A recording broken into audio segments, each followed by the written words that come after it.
तो गाइज मैं पढ़ रहा था सोवरेन इंडिविजुअल एक बुक है जिसमें जो राइटर्स हैं उन्होंने फ्यूचर को प्रेडिक्ट करने की कोशिश करी है ऑन द बेसिस कि क्या टेक्नोलॉजी में चेंजेस आ रहे हैं या फिर जो भी दुनिया है वो कैसे कैसे छोटी छोटी चीज़ों की वजह से चेंज हो रही है। ठीक है, ऑन अ बिगर लेवल। तो इसी में पढ़ते पढ़ते बीच में करीब 50-60 पेज मैंने पढ़ लिए थे अभी। तो एक, एक चीज़ आई, इसमें एक वर्ड आया, साइबर करेंसी।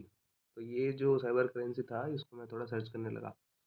तो समझ में आया कि इसमें ये बिटकॉइंस वगैरह की बात हो रही है या फिर जो क्रिप्टो कॉइन्स होते हैं इनकी बात हो रही है। तो मैंने थोड़ा बहुत, मैं पहले वैसे ट्रेडिंग करता था क्रिप्टो में, लेकिन फिर मैंने इतना डेप्थ में इस बारे में पढ़ा नहीं था। तो अभी मैं थोड़ा बिटकॉइन के बारे में पढ़ने लगा कि मतलब साइबर जो करेंसीज होती हैं वो कैसे इम्यून होती हैं इन्फ्लेशन से। ठीक है। तो असल में सोवरेन इंडिविजुअल बुक में ये लिखा था कि जो साइबर करेंसीज होती हैं, ठीक है, ये जो है एक इंडिविजुअल को सोवरेन बना देंगी in the future because of decentralisation and जो लोग जो हैं वो इतने स्किल्ड एंड इतने क्लोज हो जाएंगे एक दूसरे से। ठीक है, इन the future just because of the technology कि जो सरकार है या जो जो इस तरह के इंस्टीट्यूशंस हैं जो मतलब कंट्रोल करने की कोशिश करती हैं, उनसे उनके हाथों से ये जो डोरी है वो मतलब छूट जाएगी।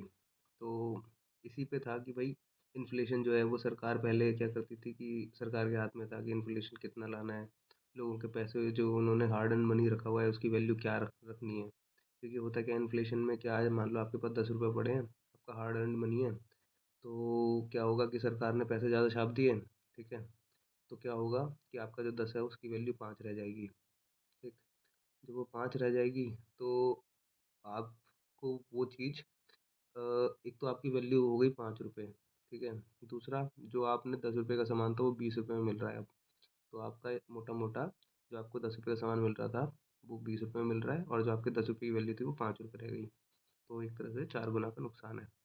तो इस बारे में लिखा था कि ये जो रिवोल्यूशन है टेक में जो आ रहा है, जैसे इंफॉर्मेशन वॉरफेयर की उन्होंने बात करी थी, जिसमें कि डेटा को स्टोर करना, डेटा रिट्रीव करना, एनालिसिस करना, जो भी कोडिंग वगैरह, वेब डेवलपमेंट वगैरह, ये सब जो चल रहा था वो सन 2000 के आसपास, 21st सेंचुरी के शुरू में। ठीक है, अभी 2020 तक के आसपास, क्योंकि अब जो चल रहा है वो इंटेलिजेंस एज चल रहा है। इसमें AI, ML, इन सब चीज़ों की बात करते हैं हम, डेटा साइंस की, जिसमें कि हम डेटा से डेटा से इन्फ्रेंसेस निकाल सकते हैं, डेटा से हम एनालाइज कर सकते हैं चीज़ें। ठीक है, और हम मशीन्स को चीज़ें सिखा सकते हैं। ठीक है, जो कि far more superior and far more efficient है किसी ह्यूमन ब्रेन से। ठीक है, इवन एल्बर्ट आइंस्टाइन से। तो ये था कुछ। तो फिर मैंने थोड़ा रिसर्च किया कि भाई ये जो साइबर करेंसीज़ हैं वो क्यों इम्यून इम्यून होती हैं। तो पता चला कि ये क्या होता है, इनकी क्वांटिटी लिमिटेड होती है। सर सपोज हम BTC की बात करते हैं, बिटकॉइन की, तो इसकी जो करंट जो करंट क्या मतलब एग्जिस्टिंग जो हमेशा से ही है, 17 साल से, जो वैल्यू, जो क्वांटिटी है वो 21 मिलियन है। जिसमें से जो सताशी नाकामोटो इसके जो फाउंडर थे, ठीक है, जिन्होंने इसका कोड लिखा था C++ लैंग्वेज में उस समय 2007-8 में, उनके पास करीब 1.1 मिलियन जो है उनके पास क्वांटिटी है, और करीब 5% का स्टेक है। ठीक है, 5.2% टू बी प्रिसाइज। तो अभी जो इसकी सताशी नाकामोटो की जो वॉलेट की जो नेटवर्थ है वो 73.7 बिलियन है। ठीक है, और इंडियन रुपीज़ में बात करें तो 6,18,000 करोड़ रुपये।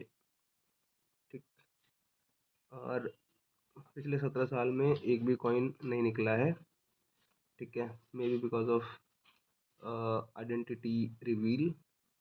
ठीक है, या फिर थ्योरीज ये भी कहती हैं कि शायद वो मर ही गया बंदा। ठीक है। और इस बंदे ने इस इसको कोड से और मैथ्स की हेल्प से लिखा था। ठीक है, उस टाइम पर। और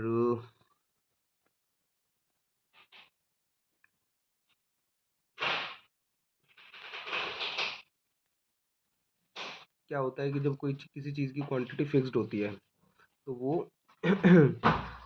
ज़्यादा मतलब उसको उसकी सप्लाई बढ़ा नहीं सकते आप। जब सप्लाई आप किसी चीज़ की बढ़ा नहीं सकते तो उसमें जो भी इन्वेस्ट करेगा उसका जो प्राइस है, जो उसकी वैल्यू है वो बढ़ती चली जाएगी।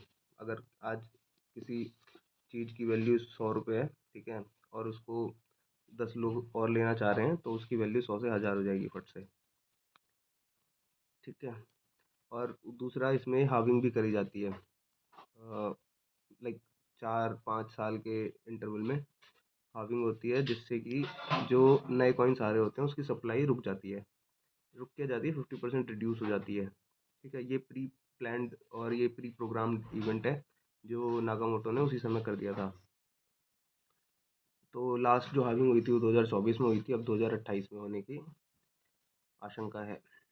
और जब शुरू हुआ था ये बिटकॉइन का कॉन्सेप्ट तो करीब 10,000 बिटकॉइन किसी बंदे ने किसी को दिए थे। ठीक है, 2 पिज़्ज़ाज़ के अगेंस्ट। तो उस समय जो बीटीसी की जो वैल्यू है वो उस समय डिसाइड हुई थी रियल लाइफ में कि भाई इसको एज अ करेंसी या फिर as a token for transaction use कर सकते हैं।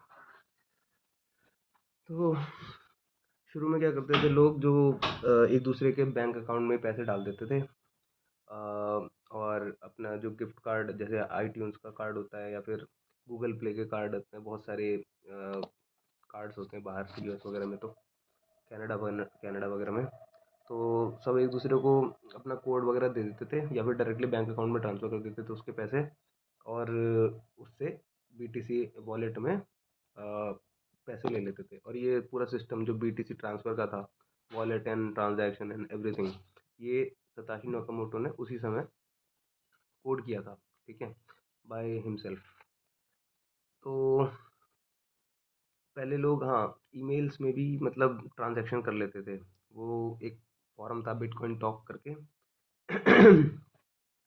ठीक है, और ये सब मुंह जबानी चलता था, मतलब ट्रस्ट के ऊपर चलता था सब कुछ कि भाई अगर मैंने आपको अगर 10,000 रुपये दिए सपोज़, तो मतलब मैं ये कहूँगा, भले ही मैं उस बंदे को जानता नहीं हूँ, लेकिन उसके पास बीटीसी और मेरे पास पैसे हैं और मेरे को बीटीसी चाहिए, तो मैं सिर्फ़ उस पे ट्रस्ट करके, अंधा ट्रस्ट करके उसको बोल देता था कि भाई ठीक है, मेरे तेरे अकाउंट में पैसे डाल दें। जैसे P2P होता है जब हम ट्रेडिंग करते हैं, तो पीयर टू पीयर, इसमें यही होता है कि मैंने किसी को मान लो 50 लाख दिए, मैंने उसको बोला एक बिटकॉइन भेज दे। ठीक है, तो आजकल तो बड़ा सिस्टम तरीके से होता है कि भाई उसमें ग्रीवियंसेस वगैरह के लिए एक टीम भी बैठती है, लेकिन पहले नहीं होता था ये सब। तो उसमें फ्रॉड भी हो सकता था और होता भी था कि भाई किसी ने पैसे ले लिए लेकिन दिया नहीं। तो ये सब चीज़ें भी होती थी। तो नाकामोटो ने अ, इसके लिए 9 पेज का डॉक्यूमेंट भी लिखा था। ठीक है, जब इन्होंने इसको इंट्रोड्यूस किया था क्रिप्टोग्राफर्स को, टेक्निकल क्रिप्टोग्राफर्स जो थे उस समय के, तो इससे ये टेक्निकल कम्युनिटी में वायरल हो गया कि भाई ये एक नई चीज़ है, इसमें पैसा लगाते हैं, एक दूसरे ट्रांसफ़र करते हैं, ये नया फंडा है। जैसे हम पैसा यूज़ करते हैं वैसे हम क्रिप्टो यूज़ करेंगे। तो इससे क्या होगा, ये भी एक रीज़न था शुरू में कि भाई जो इल्लीगल काम होते थे, ड्रग्स वगैरह, ठीक है, आपका जो भी वेपन्स वगैरह की जो डील्स होती थी, ठीक है, इल्लीगल वेपन्स, इल्लीगल जितने भी धंधे होते थे, ठीक है, इवन ऑर्गन्स वगैरह का इधर उधर करना, तो ये सब चीज़ें जो भी होती थी, ये सब सिल्क रोड करके एक वेबसाइट थी। ऐसे इस तरह की बहुत सारी वेबसाइट थी एक ज़माने में जो क्रिप्टो करेंसीज वगैरह यूज़ करती थी। और आज भी क्रिप्टो करेंसी को यूज़ किया जाता है फॉर इलीगल पर्पसेस। क्यों? क्योंकि ये ट्रैक नहीं हो पाता है। और ये जो है फिर इनको सेफ भी लगता है, क्योंकि आप किसी को अकाउंट में ट्रांसफ़र करके तो नहीं उससे गन गन ले सकते, ठीक है, या राइफ़ल खरीद सकते। तो ये जो चीज़ थी वो इसलिए यूज़ होने लगी, ठीक है। और कुछ लोग कहते हैं कि भाई इसमें आजकल जो चल रही है थ्योरी वो ये चल रही है कि जेफरी एप्स्टीन और डोनाल्ड ट्रंप ने इसको स्टार्ट किया था, ठीक है, ये वो। तो मैंने थोड़ा रिसर्च किया तो पता चला कि ये सब कॉन्स्पिरेसी है, प्रोपेगेंडा है, नैरेटिव है जो बनाया जा रहा है, ठीक है। बीटीसी को पहले डोनाल्ड ट्रंप एक स्कैम की तरह बोलता था कि ये स्कैम है, इस पे पैसा मत लगाओ, ठीक है। और अब वो पूरे यूएस को एक क्रिप्टो कैपिटल बनाना चाहता है, तो उसको मूड स्विंग्स होते रहते हैं, ठीक है। और एप्स्टीन का तो कोई शुरू से लेकर एंड तक कोई कनेक्शन ही नहीं है। बाकी अब अगर सतोशी नाकामोटो के अकाउंट में 1.1 मिलियन बीटीसी हैं, ठीक है, जिनकी वैल्यू करीब आज की डेट में 80-90 लाख रुपए तो होगी। तो लोग इसको क्यों नहीं हैक कर लेते हैं, या इसको मतलब आज की डेट में ऐसा क्या है जो हैक नहीं हो सकता? कुछ भी हैक हो सकता है। हम नहीं कर सकते अपने इंडिविजुअल लेवल पे, तो पावरफुल लोग कर सकते हैं या फिर गवर्नमेंट्स कर सकती हैं, ठीक है। और फिर मैंने इसके बारे में थोड़ा पढ़ा तो पता चला कि ये इतना आसान नहीं है, क्योंकि जो इन्होंने जो वॉलेट बनाया था, ठीक है, ये इसमें 256 बिट वॉल है, ठीक है, SHA 256, इसमें एन्क्रिप्शन होती है। और दुनिया क्या यूनिवर्स में इतने एटम्स नहीं है जितने कॉम्बिनेशंस करने पड़ेंगे ट्राई इसके प्राइवेट की को फाइंड करने के लिए, ठीक है।